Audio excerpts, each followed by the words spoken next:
C'était le 10 avril dernier, le jour du premier tour de l'élection présidentielle.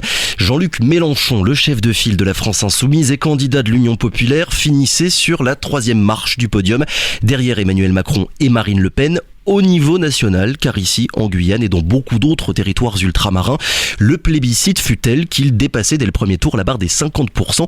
Des scores impressionnants qui le conduirent à parler de la Guyane dès le début de son discours, souvenez-vous. Ce matin, tandis que je me préparais à entrer dans cet événement dont je ne savais rien, me sont arrivés bientôt les échos de l'Oyapock, frontière française sur le Brésil. Et puis ceux du Maroni, et puis ceux de la Martinique, et puis ceux de la Guadeloupe, et puis ceux de la Réunion.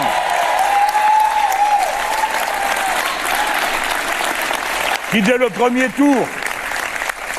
premier tour, m'élisaient pour leur président. Voilà, soir de fête à l'époque pour les Insoumis guyanais. Depuis, les choses ont bien changé avec entre-temps des législatives tendues, et c'est le moins qu'on puisse dire sur la question des investitures. Dans la foulée, suppression du groupe d'action des Insoumis de Guyane, divorce avec la France Insoumise et création d'un nouveau mouvement, la Guyane Unie. 7 mois plus tard, que reste-t-il de l'insoumission guyanaise de l'élection présidentielle? Philippe Bouba, bonjour. Alors bonjour monsieur Zamit, bonjour mesdames, messieurs les personnes qui écoutent la radio. Tout d'abord, permettez-moi de souhaiter une bonne année, bonne et heureuse année à l'ensemble des personnes qui m'écoutent. La Guyane Unie, justement, dans les... Hier et avant-hier, nous avons souhaité, dans les différentes langues qui sont parlées sur le territoire, bonne et heureuse année. En 8 langues, il me semble. En plus, une dizaine de langues. En plus de langues, beaucoup plus que 8 langues.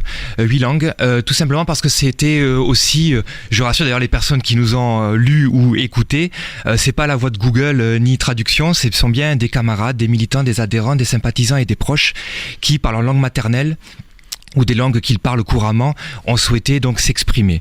Alors tout d'abord, j'ai une petite touche de nostalgie quand j'entends le discours de Jean-Luc Mélenchon. C'était la question que j'allais vous poser, tout simplement, justement. Simplement sur ce discours-là, c'est parce que quand à 4h du matin, le proche de Jean-Luc Mélenchon m'a contacté pour commencer à écrire son discours, il m'a demandé justement comment s'appelait l'Ouest guyanais et l'Est. Et donc, c'est suite à mon intervention qu'il parle de l'Oyapock, du Maroni, et ce qui montrait aussi que j'étais toujours à l'écoute de la France Insoumise lorsqu'elle me contactait, et que malgré le décalage horaire, je répondais présent lorsqu'il fallait donc, on va dire, travailler pour l'organisation. Je l'ai toujours dit, je suis pas un homme d'appareil, mais en revanche, je crois en l'organisation. Et donc, si Jean-Luc a pu parler de la Guyane, c'est bien parce que nous avions travaillé avec à l'ensemble des camarades des différents groupes d'action, avec éthique, sincérité, pour qu'il puisse être la personne qui représente, qui devienne le président de la République. Mais ça, cette nostalgie, c'est simplement quand j'ai écouté ces mots, puisque j'y suis pour quelque chose. Maintenant, la situation, elle est claire. Nous avons quitté la France Insoumise début juillet, nous avons communiqué et nous n'en voulons plus de ces tracasseries, de toutes ces personnes qui font de la politique simplement pour de la com, pour faire des photos, pour simplement à chaque fois toujours bidouiller, magouiller, tambouiller. Ça ne nous intéresse pas. Vous avez eu le sentiment d'être utilisé par la France Insoumise pour la présidentielle? On a été utile à la France Insoumise puisque Jean-Luc Mélenchon a fait 51%, et également on a pu porter les insoumis. Que reste-t-il? Moi, ce que je sais, c'est que l'esprit d'insoumission, il est toujours présent, que je suis à la collectivité, le 5e vice-président avec une délégation, et que j'ai des camarades. Et mes camarades de la Guyane Unie, c'est François Bagadi qui est un élu territorial, ce sont des élus municipaux, Julienne Tautou qui est adjointe au maire de Grand-Santi, Aline Nguyen qui est à Montsinéry-Tonnet-Grande. Ce sont des personnes qui sont aussi des syndicalistes. Yari, Arnaud, William, Jean-Marc, Océane, Mélodie, dans plusieurs syndicats de la Guyane, ce qui prouve que nous sommes vraiment unis et que pour nous, justement, la Guyane, elle permet Elle a besoin que toutes les forces vives se retrouvent. Et nous avons également été accompagnés, la Guyane unie, et rejoints par des chefs coutumiers. Nous sommes très proches du capitaine des Djouka du village Saramaka, Monsieur Kago, et également la Yopoto d'Espérance, Claire Poulain, qui est avec nous au sein de la Guyane unie. Et puis, on va parler, Philippe Bouba, je me permets de vous couper, on va parler évidemment, et on va revenir sur votre nouveau mouvement qui prend quelque part la relève de la Guyane insoumise, tout en affichant, vous l'avez dit, une volonté de faire de la politique différemment, moins centralisée. Mais est-ce que vous avez, et pour terminer sur cette parenthèse de l'élection présidentielle, un sentiment de rancœur, de gâchis par rapport à tout ce qui s'est passé, ou bien c'est terminé, la vie continue? Non, c'est la vie continue parce que la population guyanaise nous oblige à continuer à avancer, à progresser pour le territoire et de faire fi de toutes ces personnes qui ont essayé d'instaurer un climat malsain, qui ont voulu à chaque fois donc nous impacter, nous critiquer, nous altérer, parce que après je parle de la France insoumise, je parle de ceux de l'Hexagone, quelques personnes, un petit groupe, d'ailleurs Clémentine Autain s'était également exprimée là-dessus, mais également des personnes en Guyane qui ont voulu faire du grand n'importe quoi. Qui ont voulu, à tort et à travers, prendre la parole. Certains médias leur ont donné des possibilités, mais en tout cas, moi, j'ai fini 6e ex-aequo avec les législatives, donc il y a bien une dizaine de personnes derrière moi et non des moindres du territoire. Donc, ça veut dire que nous, on avance, on n'oublie pas ce qui s'est passé, oui. Ni oubli, ni pardon, comme on peut si bien le dire. Mais en revanche, je suis toujours prêt à la discussion. Jean-Luc Mélenchon vient bientôt en Guyane. Et j'ai été contacté. Quand ça ? On a les dates ou pas encore ? J'ai été contacté par sa directrice de campagne, sa directrice de cabinet. Peut-être un lapsus, peut-être qu'il vient pour les législatives ou les futures présidentielles. Mais en tout cas, sa directrice de cabinet m'a contacté récemment pour me dire que Jean-Luc viendra en Guyane et qu'il souhaite discuter avec moi et qu'il souhaite échanger avec moi. Donc je suis son homme. S'il souhaite savoir tout ce qui s'est passé en Guyane pendant ces semaines et ces mois de pratique de LFI Guyane Insoumise, mes amis et moi, nous lui dirons ce qui s'est passé. Nous jouerons carte sur table comme on l'a toujours fait. D'ailleurs, ses proches, Manuel Bompard, Paul Vanier, Sophia Chikirou, Daniel Obono sont au courant de tout ce qui s'est passé parce que nous avons écrit, nous avons renseigné, nous avons informé et nous avons expliqué la situation, que des gens nous font fait du mal. D'ailleurs, une de ces personnes a été exclue le 4 juin de la France insoumise. Et malgré tout, c'était pour dire que nous, on a fait le job jusqu'au bout, mais que chacun doit prendre ses responsabilités. Donc j'ai accepté de rencontrer Jean-Luc Mélenchon et j'ai dit à cette directrice de cabinet que j'étais toujours prêt, moi, à être à l'écoute et que je garderais mon éthique politique et ma sincérité. Être à l'écoute, ou bien il y a aussi la possibilité que la Guyane unie, finalement, finisse par rejoindre les rangs de la France insoumise. Comme c'est lui qui me demande ce rendez-vous, ce n'est aucunement moi, puisque nous, on a décidé de mettre un trait, une fin, un point de conclusion avec notre expérience à la France insoumise. Bien évidemment que tout ce qu'on a vécu, on ne pourra jamais repartir comme avant. Et donc, d'abord j'écoute ce que va dire Jean-Luc Mélenchon. Oui. Après, mes amis et moi, on va s'exprimer. Et nous verrons. Mais en tout cas, une organisation qui prenait l'évolution statutaire, une organisation qui, dans la propre bouche de Jean-Luc Mélenchon, lorsqu'il était à la collectivité territoriale, parlait d'évolution statutaire, et au final, ce sont des gens à 7000 km qui ont décidé pour la Guyane, je suis pas sûr que ça veut dire qu'on a fait preuve donc de sincérité. Je vous repose ma question, est-ce que le divorce est définitif avec la France insoumise ? Pour moi, actuellement, c'est clair que là, il y a un divorce qui a une marque de défiance et de méfiance par rapport à tout ce qui s'est passé. Oui. Donc après, moi je vais écouter, parce que je suis pas obtus. La personne, elle veut me rencontrer, j'ai dit oui, pas forcément avec plaisir, mais avec sérieux, et nous verrons bien après ce que cela va donner. La porte reste ouverte, c'est ce que je comprends en tout cas en vous écoutant ce matin, Philippe Bouba. En tout cas, c'est Jean-Luc Mélenchon qui a tapé à la porte. Et pas vous. Voilà, et c'est pas moi. J'ai relu le communiqué que vous aviez rédigé à l'époque. Nous quittons la France insoumise qui, tout en prônant l'autonomie des territoires ultramarins, reste une organisation centralisée et centralisatrice.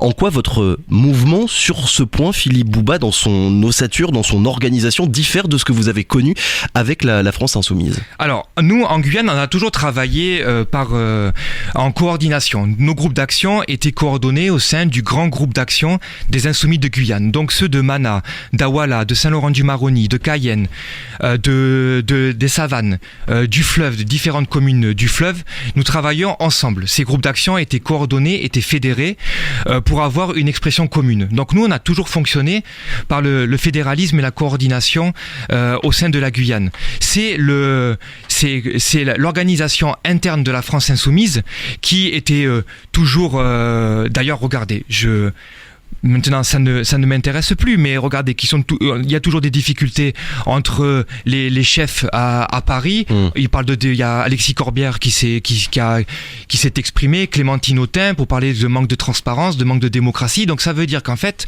ils n'ont jamais pris leurs responsabilités et la France insoumise n'a pas réfléchi sur ce qui s'est passé, parce que je peux vous dire qu'aux Antilles, ils ont vécu les mêmes difficultés, même s'ils n'ont pas passé le cap d'avoir quitté, d'avoir supprimé les groupes d'action, parce que nous l'avons fait. Et d'ailleurs, là, le contact que j'ai pu avoir de la directrice de cabinet, c'est le premier contact depuis notre départ. Donc il a fallu que la France insoumise attende aujourd'hui à peine, hier, pour venir nous contacter, alors que depuis le mois de juillet, on aurait pu ils auraient pu essayer peut-être d'arrondir les angles, mais en tout cas, ça c'est pour la France insoumise. Voilà, ma question c'était vraiment sur votre mouvement, son organisation. Pour la Guyane unie, plus horizontale. C'est toujours on a gardé en fait la même stratégie politique, la même organisation que nous avions en interne. C'est-à-dire qu'en Guyane, c'est la même chose. Les camarades qui sont à Saint-Laurent, les camarades qui sont dans tous les quatre coins du territoire travaillent ensemble. La preuve, nous serons fin janvier à Saint-Laurent-du-Maroni pour notre 5e réunion depuis notre création. Nous étions à Cayenne, à Matoury, à Kourou et à Montsinéry-Tonnet-Grande. Ce qui fait qu'on essaie de bouger à chaque fois et que tous les mois ou tous les mois et demi, on se réunisse dans des lieux différents, là où nous avons des camarades. Ça permet en fait en 2 temps. Il y a d'abord une réunion interne où en présentiel et puis des personnes à distance, parce que on sait aussi les difficultés pour pouvoir réunir tout le monde sur tout le territoire. Tout le monde sur le territoire, se déplacer, et puis on a aussi la fracture numérique, mais au maximum, la quarantaine de personnes qui est membre de la Guyane unie, on essaye au maximum d'être ensemble et pour décider collectivement. Vous êtes 40 militants, c'est bien ça? C'est une quarantaine de personnes, ce sont grosso modo les personnes de la France insoumise, et nous avons été rejoints, Yari Kontou, qui était un candidat aux législatives, qui nous a rejoints et qui nous représente au Front pour l'évolution statutaire. Donc Yari est avec nous, et d'autres, des personnes qui étaient par exemple, vous voyez, sur les listes de Gabriel Serville au premier et au deuxième tour, Jean-Pierre, Erika, Courtoise, Kelly, Olivier. Ce sont des personnes qui ont déjà fait de la politique et qui sont des quatre coins et qui sont, pour les personnes qui les reconnaissent, qui les connaissent, ils vont reconnaître leur voix dans les différentes traductions que l'on a pu faire de nos vœux, où on appelle vraiment que les rêves des Guyanais se réalisent et que nos vœux politiques se produisent. Alors les rêves guyanais, c'est quand même large, c'est pour ça que je me permets de vous couper. Qu'est-ce que vous proposez politiquement, Philippe Bouba? Qu'est-ce que vous incarnez? Quelle position vous avez sur quel sujet finalement? Nous, on a deux combats qui, pour nous, politiquement, permettront à la Guyane de pouvoir s'émanciper. C'est l'évolution statutaire, l'évolution institutionnelle. Nous sommes membres du Front pour l'évolution statutaire et je participe en ma qualité de membre de la Guyane unie au comité de pilotage avec les partis politiques, avec la collectivité territoriale, les maires du territoire. Enfin, nous sommes partie prenante du comité de pilotage. L'évolution statutaire, elle est importante. Elle est obligatoire. Oui. Elle est, c'est depuis, avec ce que nous avons vécu avec la Covid, elle devient de plus en plus évidente dans le sens, et d'ailleurs c'est prendre au mot le président Emmanuel Macron qui avait dit « tout ne peut pas se décider à Paris ». Dont acte, beaucoup de militants de la cause guyanaise depuis les années 50 savent qu'il faut que la Guyane, elle évolue. Donc nous sommes pour l'évolution statutaire. Et ainsi, et également, mais ça va de pair, c'est le désenclavement. Il faut que toute la Guyane puisse s'exprimer, puisse évoluer, que toute la Guyane, en même temps, puisse continuer son émancipation. Nous soutenons le collectif Apache. Oui. Nous avons participé d'ailleurs à leur campagne de communication pour soutenir le désenclavement. Et nous sommes présents aussi pour cette grande question, ce grand combat qui est important, c'est permettre des routes, mais également innover. Est-ce que le chemin de fer, est-ce que la voie aérienne, c'est aussi une solution, avec l'avion, avec aussi un dirigeable, ça c'est un projet de la collectivité territoriale. Donc l'évolution statutaire, le désenclavement. Mais Philippe Bouba, ces deux sujets-là, quasiment tous les autres partis politiques guyanais sont d'accord avec ça. Si on arrive à ce qui est l'union de toutes les forces sur l'évolution statutaire et le désenclavement. Maintenant, il faut aussi mettre sur papier ce que nous souhaitons. On est en train d'avoir différentes réunions. Il faut qu'aussi on puisse être d'accord sur tout et puis après venir auprès de la population avec ces différents projets. Nous, en tout cas, on écoute.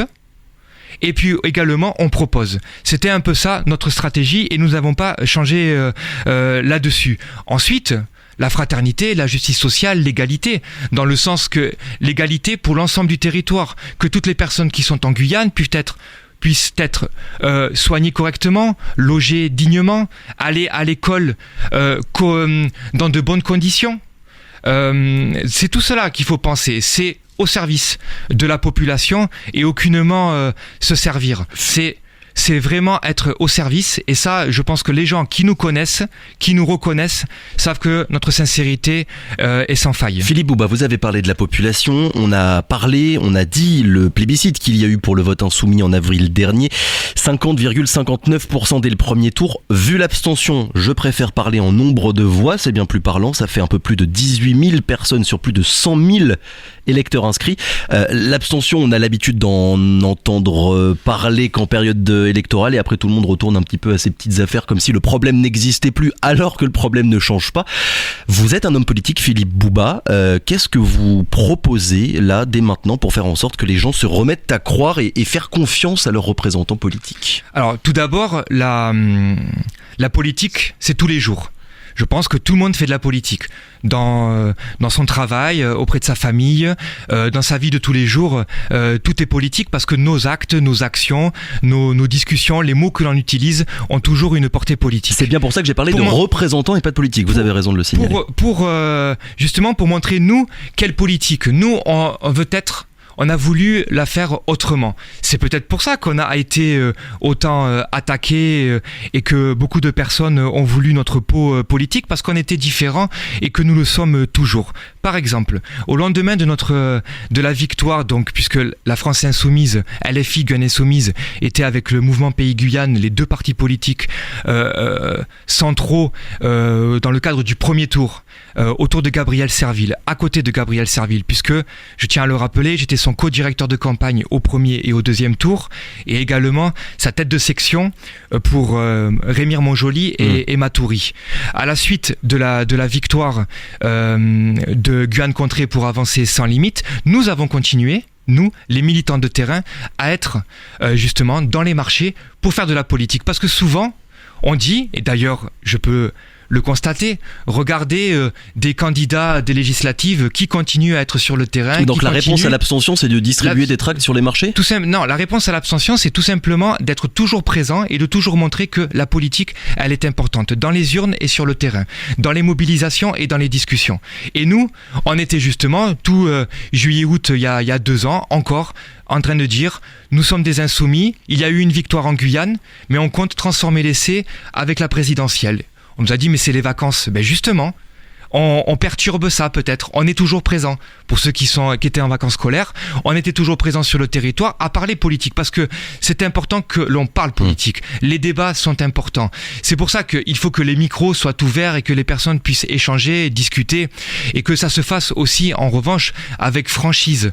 Et quand on peut constater également que les hommes politiques doivent garder également leur éthique, doivent assumer toutes les conséquences dans leur prise de parole. Et moi, en tout cas, je parlerai que de moi aujourd'hui. Quand j'ai pris la parole au mois de juin et au mois de septembre pour dénoncer ce qui ne s'était pas passé correctement en Guyane. Mes camarades et moi, on a été clairs là-dessus. Il y a eu même d'ailleurs une conférence de presse le 12 juin pour dire tout ce qui nous avait impacté et qu'on voulait dire stop, et que l'objectif c'était de repartir en avant en faisant fi de tout ce qui s'est passé auparavant. Philippe Bouba, les ambitions de votre mouvement, les prochaines élections, c'est les européennes en 2024 et les municipales en 2026. Est-ce que vous y pensez déjà dès maintenant ? Alors, nous sommes une organisation guyanaise, puisque la Guyane unie, je pense que tout est indiqué dans notre intitulé. Et également dans le logo, puisqu'on a un logo qui est en préparation, où on souhaite justement apaiser, souder et réconcilier la Guyane en un seul visuel. Donc nous ne sommes pas une organisation qui est rattachée à l'Hexagone. Nous sommes autonomes, nous sommes ici. Donc les prochaines échéances sont loin, mais vous forcez de constater que nous on continuera. En tout cas, on a toujours été présents parce que nous sommes en Guyane.